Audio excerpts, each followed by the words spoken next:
What's up, Tailgaters? You're in the booth with Tailgate Nate today. Welcome to my channel and welcome to Week 9 preview and predictions. I told you I'd have a couple weekday games for you to talk about, and that's exactly what we're going to be doing. And let's start out with this one. This one's going to be played on Thursday, and we'll tell you more about where to watch it later, but a very important matchup in the ACC. The Pittsburgh Panthers are in the ACC title race. So are the Syracuse Orange, and these two teams are going to battle head-to-head at Acrisure Stadium this Thursday. Man, this should be a fun one from Pittsburgh, Pennsylvania. We'll tell you everything you need to know about the Panthers and the Orange here in just a little bit. But before we do that, you guys know I got to say thank you for all the love and support I've seen here on the channel. And if you want to help support what I do here on YouTube or elsewhere, just interact with me and my content in any way you can. If that's here on YouTube, please make sure you're liking, commenting, sharing, or the two biggest things you can do, simply watching this video, which you're already doing already. So I thank you so much for that. And hitting the subscribe button and ringing the bell. You especially want to do that if you're as big of a college football nerd as I am. But if you want to support me in other ways and you want to look at what else I do in the sports media realm, go give me a follow on Twitter. It's at TailgateNate29. I'm going to start posting a little bit more about some of the articles and things that I write and upload and whatever have you. So if you want to see what else I do in the sports media realm, please go give me a follow over there. But without further ado, ladies and gentlemen, it's Pitt, it's Syracuse. This should be a really fun one. Only one combined loss between both of these teams.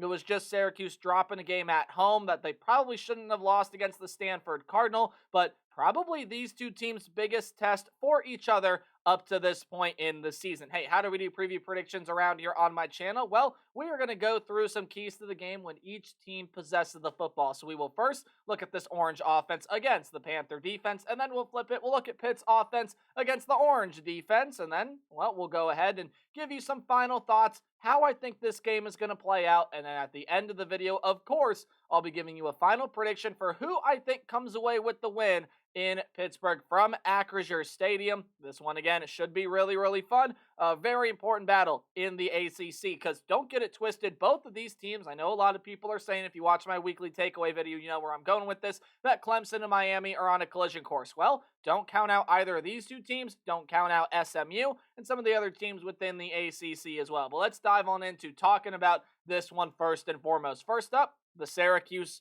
offense. It's been a complete script flipped to what we are used to seeing out of a Syracuse offense, right? When they were under Dino Babers, it was a run and gun style. They ran the ball a lot and kind of relied on the pass game secondarily. Nope. It's a total script flip because Kyle McCord, the Ohio State transfer, I believe is yet to throw for under 300 yards in a game so far this season. He has been simply sensational as a transfer quarterback, and we'll give you his stat line here right now. 2,160 yards, 19 touchdowns, and 6 picks on around 65% completion percentage. You go ahead and you take a look at his game log this season. Actually, no game under 339 passing yards, and his season low was in that loss against Stanford, but even in that game, still 2 touchdowns, 339 yards, but did throw 2 picks. That came, that was a big factor in that game of Stanford able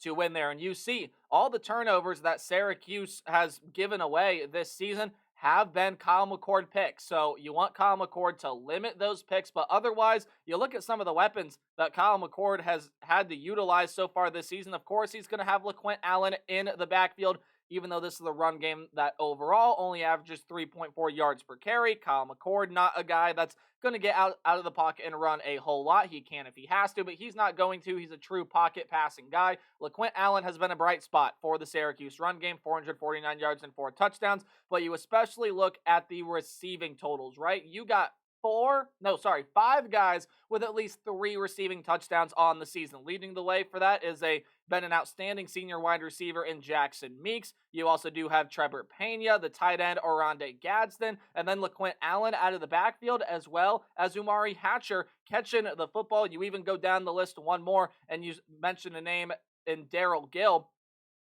All of those guys have over 100 receiving yards and at least 1 receiving touchdown. Again, everyone besides Gill having at least 3 receiving touchdowns. So, yeah, you do like LaQuint Allen out of the backfield, but you can really utilize him as a passer. and or not as a passer, as a receiver, mind you. And Kyle McCord has got the plethora amount of weapons to throw to. Now, when you go ahead and you look at this Pittsburgh defense, well, its strength, obviously, by looking at those stats, is the defensive line. The stats back it up. The eye test backs up. This defensive line for Pitt is really, really good. The secondary, well, not so much. Again, we've already kind of talked a little bit about some of the performances Pitt has had with the secondary in, well, when I previewed Pitt's last game against the California Golden Bears, where I picked the upset. It almost happened. Pitt was able to stave it off. But Kyle McCord, I think, could end up feasting against this defensive backfield of Pitt. It is by far and away the weak point of this defense. And again, Kyle McCord, even in games where he has struggled, he's still thrown for over 300 yards. He has not had a quintessential bad game yet where he's throwing for under 200 yards, a couple picks, no touchdowns. No,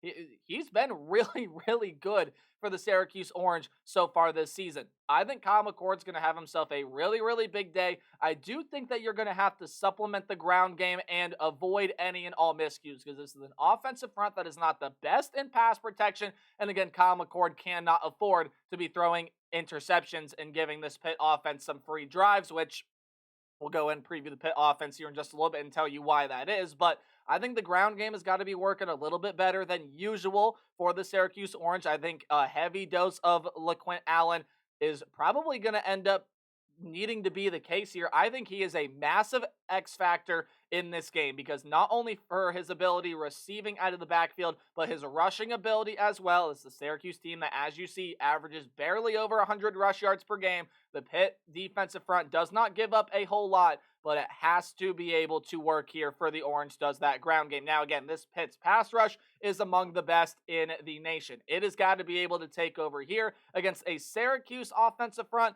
that overall has just not been that great. Now, Pitt is a team that doesn't force a ton of turnovers. They've only forced 8, but they do all the little things right. They average opponents under 5 yards per play. Yes, the secondary is troublesome, but it can come away with picks. The third down conversion percentage is really good, and the defensive front obviously is very, very aggressive. You got to get home to Kyle McCord. You got to be able to limit whatever Syracuse is going to be able to do in this run game. But also, you take a look at the time of possession battle here. Something to watch out for, especially on this side of the ball, because if Kyle McCord and Syracuse, if they can get that run game going and Kyle McCord is having himself a good day and they keep grinding down this Pittsburgh defense, it's a defense that's been on the field a lot already. Eventually, it is going to catch up with them at some point this season. Now let's go ahead and start to preview this Pittsburgh Panther offense. They are led by a freshman quarterback in Eli Holstein, and let me tell you, the kid has been absolutely sensational so far this season, halfway through the Pittsburgh Panther year. Almost 1,700 yards, 15 touchdowns, and 5 picks.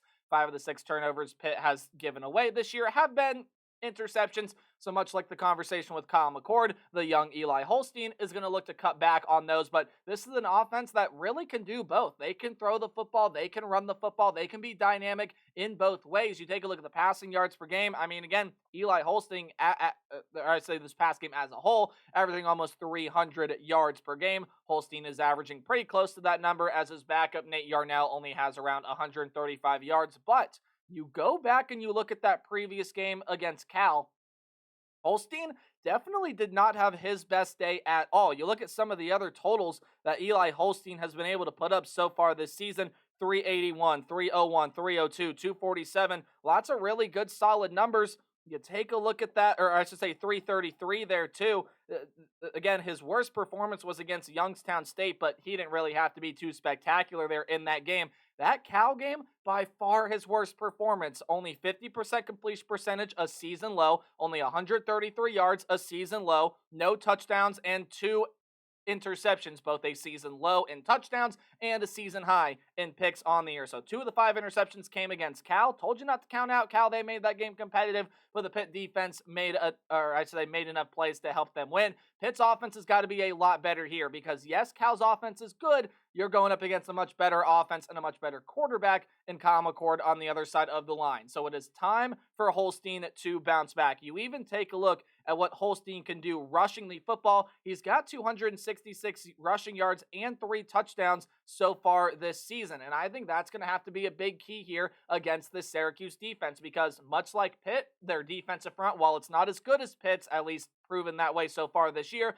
It still has a very good ability to slow down this run and to be able to get that pass rush engaged, and its secondary is the weak point. If Eli Holstein is going to throw for only 133 yards again against the Syracuse Orange secondary, this defense and this pass rush is going to be able to come to life, and something that Syracuse's defense has been able to do that Pitt's defense has not been able to do on a more consistent basis. Yeah, the third down percentage for Pitt is getting a lot better, but Syracuse more consistently this year has been able to get off the field on third down, and that is allowing their offense to work. Now, their offense likes to control the clock, yes, but Syracuse defense is just not on the field that much. However, what you do have to mention from the Syracuse defense, overall, the stats in some areas might look better. They're not as good as this Panther defense in one specific category, and that is yards per play. Pitt averaging under 5 yards per play. Good, that's what you want. Syracuse averaging over 6. Their defense is allowing more yards per play than their offense is gaining. Now, I know their defense is not necessarily on the field enough for it to matter because the offense sort of controls that time, but I think that especially is crucial here. You got to be able to get off the field. You got to be able to limit this Pittsburgh Panther offense because they can be explosive. I know I've talked about Eli Holstein, and he's got a lot of good receivers here. Mumpfield, Reed out of the backfield, Johnson, Lee. But when you talk about Reed out of the backfield, Desmond Reed, a junior, 78 carries, 494 yards and 3 touchdowns this season, averaging 6.3 yards per carry. Holstein being that second leading rusher there as well. You got 2 guys right there you got to watch out for in the run game. I think it's crucial that Syracuse has to play up to the level of physicality that we've seen out of the Panther defensive front this year because, again, just 2 very similar stories. This is a Pittsburgh Panther offensive front that has really struggled so far this season, right? This is a Syracuse pass rush that's got to be able to get engaged, and I think it's got to be able to force some turnovers here as well. But the thing, and I'll go back and I'll say it again, watch the battle in controlling clock. I think whichever team can sort of control the pace, can keep their defense off of the field, not turn the football over, I think is going to have a much better shot here to win this game. All in all, when I look back and just sort of, okay, who do I think is going to win this game? I think if you play this game on a neutral field, I would honestly have really no idea. Now, Pitt is the slight favorite here, and yes, Syracuse did let one slip away against the Stanford Cardinal. I think Syracuse is going to keep this game really close, and I actually like them to cover that spread, but I like Pitt to win the game. The Syracuse defense does concern me, even though I do think it has a lot of good attributes. For as explosive as this Pitt offense can be, Reed has a 72-yard run. Then you look at some of the wide receivers here, 72-yard pass, 82-yard pass, a couple of 50-yard bombs or close to it there as well. That concerns me. And Syracuse, I think, is a really good team. Fran Brown has done a phenomenal job, and I do think Kyle McCord will keep that 300-yard game streak alive. I think he's going to throw for 300 yards, have himself a pretty big day, but I don't think the Syracuse defense is going to be able to keep up. I like Pitt here. I like Eli Holstein to bounce back. And I do think the Panthers walk away with a 3-point win. They stay undefeated, and they stay well within the ACC title race. And with this loss, Syracuse may very well be knocked out. Could absolutely see the Orange winning this game, but I do like Pitt to walk away with the win from Acrisure Stadium. Let me know what you guys think down in the comment section below. Remember to play hard but tailgate harder, and I will see all of you guys later on today. We'll discuss a big matchup on Friday in the Mountain West Conference. Goodbye.